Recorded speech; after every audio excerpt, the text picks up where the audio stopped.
My name is Emily, a 28-year-old woman living at home with my mother and older sister Catherine, who is 2 years my senior. Because of this, my family often refers to me as an unemployed failure in my late 20s. At 28, I find myself confined to my room. "Hey, unemployed failure, pay this month's rent." My sister Catherine bangs on the door, her voice raised. After graduating from school, Catherine landed a job at a local company but quit, citing issues with her juniors. Rumors suggest she was the one bullying them, which caused problems. Now, she takes up short-term part-time jobs, proudly calling herself a part-timer. "At least I'm working part-time," Catherine often says. "You're the unemployed failure here, the lowest in this house." I've never been good at socializing, dating back to my school days when I was constantly compared to Catherine. She was outgoing and popular, while I was more reserved. Catherine enjoyed teasing me, labeling me a failure and spreading rumors about me to her friends. "She talks to bugs in the garden," she'd say, or locks herself in her room reading strange books, probably nerdy stuff. Her words and actions made me withdraw further. I avoided socializing, joined no clubs, and had no friends. My hobbies became my solace, my escape from reality. My mother, a stay-at-home mom since divorcing my father when I was young, often scolded me. "If you continue like this, you won't survive in society," she'd say. "Look at Catherine. Learn from her." But emulating Catherine was impossible. After the divorce, both my mother and sister directed their negative emotions toward me, blaming me for resembling my father. Despite this, it was my father who financially supported us, ensuring Catherine and I never struggled. I secretly kept in touch with my father without my mother's knowledge. Occasionally, we'd exchange messages.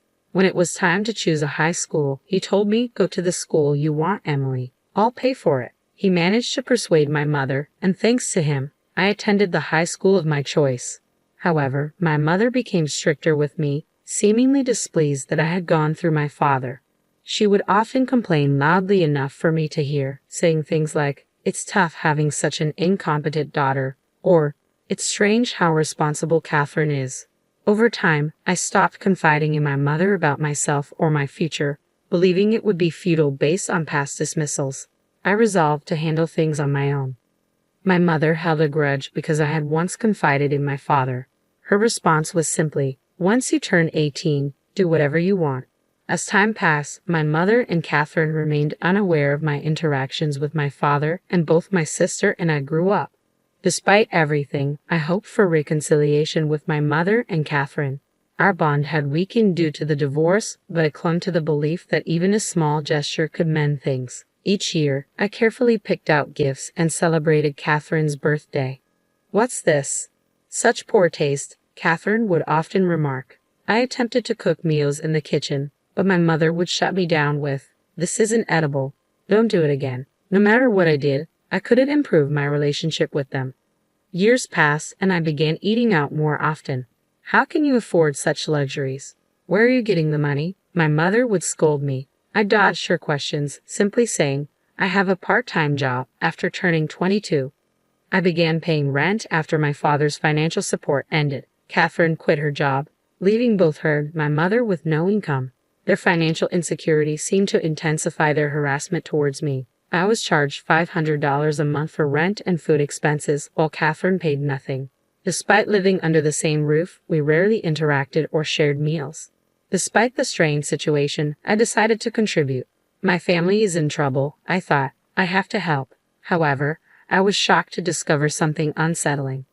I found out that, apart from me, my mother was demanding a monthly allowance of $4,000 from her own parents. Knowing my close relationship with my grandparents, they consulted me about this request. I was taken aback by the amount my mother was asking for, considering my grandparents were elderly and no longer working. Realizing they couldn't afford such a sum regularly, I asked my grandparents to redirect the $4,000 allowance to me instead, intending to pass it on to my mother. I apologized for burdening them with her demands. My grandparents looked apologetic but assured me, "Don't worry about the money. There's a reason we didn't give it directly to your mother." I feared my mother might exploit the situation if she knew I had access to that money. I held on to hope that Catherine finding a new job would ease our financial concerns and restore our family dynamics. With that hope in mind, I continued to pay a total of $4,500. One more thing, Emily, my mother announced with a smirk. Mom and I are moving to a new apartment soon. Which new apartment? I asked cautiously. Catherine proudly handed me a brochure of a luxury high-rise. Here, it's amazing, isn't it? The location, amenities, and view were indeed top-notch, but I couldn't fathom who would pay for it or why they were moving there. After all, Catherine only worked part-time jobs. Lost in thought as I examined the brochure, Catherine remarked, I might let you live there too. You? Live there too? She taunted. You're unemployed trash who can't do anything without us, right? Well, if you insist, I might consider letting you live there. What will happen to this house? I asked. We'll start the selling process and put it on the market within a month, Catherine replied, dismissing my concerns. Ignoring Catherine's remarks, I had been feeling our current house was cramped. While evaluating whether the condo was worth its price, I decided to consult a friend knowledgeable about real estate investment. He's a friend from my student days. I explained to my mother and Catherine later. His comment was, I think it's a decent property, and that convinced me. My mother and Catherine exchanged glances, clearly thrilled. It seemed they had always intended for me to foot the bill. Well then, we need to start the paperwork immediately, my mother said cheerfully. You, the shut-in, can use this as practice to get out and handle it, Catherine added with a smirk directed at me. Despite their remarks, I had already planned to go ahead with the purchase, so I didn't argue. I immediately contacted the real estate agency, went to their office, and proceeded with the purchase, not just the rent. When I returned home and informed them that I had completed the procedures, both my mother and Catherine cheered loudly. Ignoring their noise, I quickly retreated to my room. A few days before the scheduled moving day, I found a note on the boxes containing my belongings saying, No need to transport. What's this about? I asked my mother and Catherine. They were casually sipping tea, already done with their preparations. Catherine feigned ignorance. It's your stuff, right? Oh, aren't we moving tomorrow? I questioned. Only Mom and I are moving to the condo. We've decided to sell this house. You need to leave ASAP. We're leaving you behind because you're bad luck. You can't be unemployed forever. Stand on your own 2 feet, my mother added, making cutting remarks. I see, I simply replied and returned to my room. On moving day, my mother and Catherine's belongings were swiftly packed and taken out. They were excitedly bragging to the movers, we're moving to a condo with an amazing night view. Of course, they completely ignored me. I stayed in my room, focused on my work. A few hours later, my phone started ringing incessantly. Hello? Hey, unemployed trash, what's going on? Catherine's voice pierced through the phone. They told us the contract isn't set up. Emily, didn't you handle the paperwork?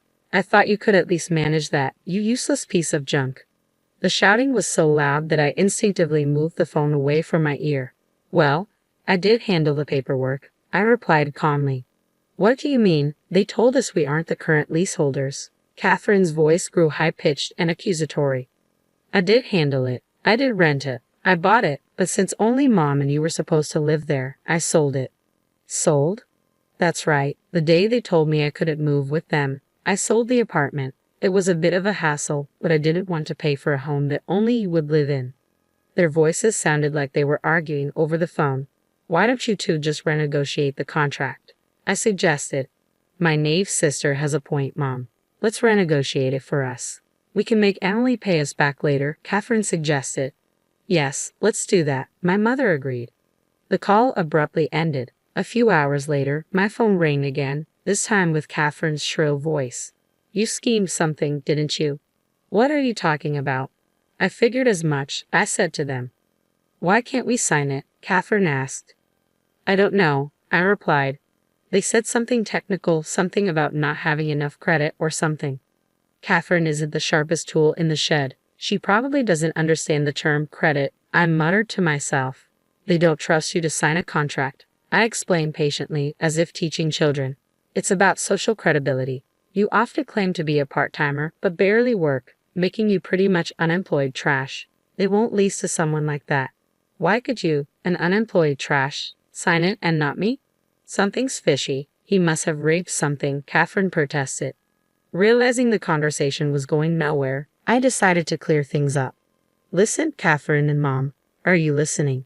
Remember I went to an art school? I began, despite Mom being against it because it was far away. I've always been drawing. I even won a national competition in high school. My achievements were recognized, and I got a scholarship to attend a famous art university. Neither of you knew, did you? I never told you guys. I'm still drawing, using Dad's room for it. The monthly rent of $4,000 might seem high, but I felt it was okay given the hassle of moving. Oh, I'll send you the link to my portfolio website, I continued, sending it to both Catherine's and Mom's phones.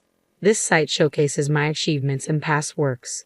There's also a contact form for potential buyers of my artwork. I'm not an unemployed trash. I've been investing my income as well. I think my annual income is on par with business owners. My income is leagues ahead of yours, Catherine, who claims to be a part-timer. That's why I have credibility. You're lying? Stop making things up. Catherine's voice was faint and incredulous. I could faintly hear my mother's voice. I've never been particularly good at interacting with people, but I've always had a keen interest in art and paintings. Finding joy drawing objects around the house, replicating plants and copying insects, the art book my father secretly bought for me on my birthday is a treasure item. To my unsophisticated sister Catherine, it probably looked like something a nerd would read. Being a successful artist, I'd of course done work for a company, I thought, reflecting on how to my mother and Catherine, I probably appeared as an unemployed recluse trash. After all, they've never shown any interest in me before. They have no clue about the real me.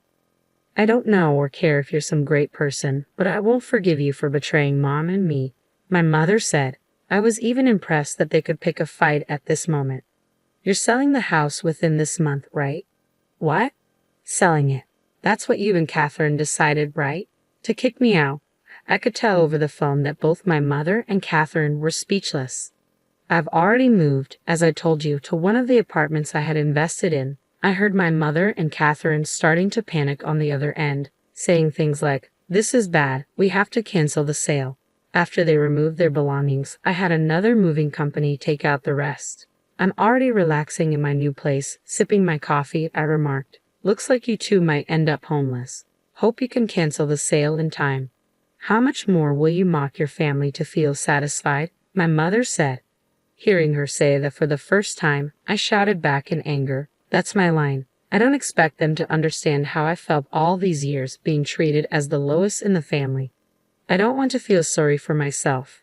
There are so many things I couldn't do because of Catherine, many things I resented her for, but I believe the path I chose was right. Through art, I've made many friends and acquaintances. And then, I'm engaged. I'll be living in my new home with my fiancé, so there's no room for you. Please enjoy living without the newest nuances, I declared and hung up. Are you okay? My husband cautiously asked from behind. He seemed surprised because I rarely raised my voice. Yeah, I'm fine. They're like parasites, so they'll figure things out even without me, I replied. I've given up on my jobless sister in her 30s and my mother in her 40s who's the same. They somehow managed to cancel the sale of the house and moved back in. I lost all reasons and the willingness to pay them rent or the $4,000, so I stopped all financial support. It seems my penniless mother turned to my grandparents again. Emily did something terrible. She's the worst. It's all because of her that we don't have money, she seemed to claim. She probably thought things would work out if she just acted spoiled, as always. However, my grandparents were furious when they heard the whole story from me. Shameless. The one who's truly awful is you, isn't it?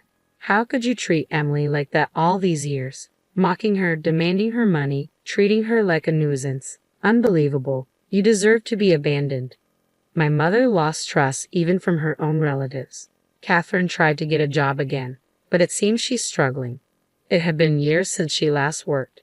She occasionally called me. Emily, I realized I was wrong too.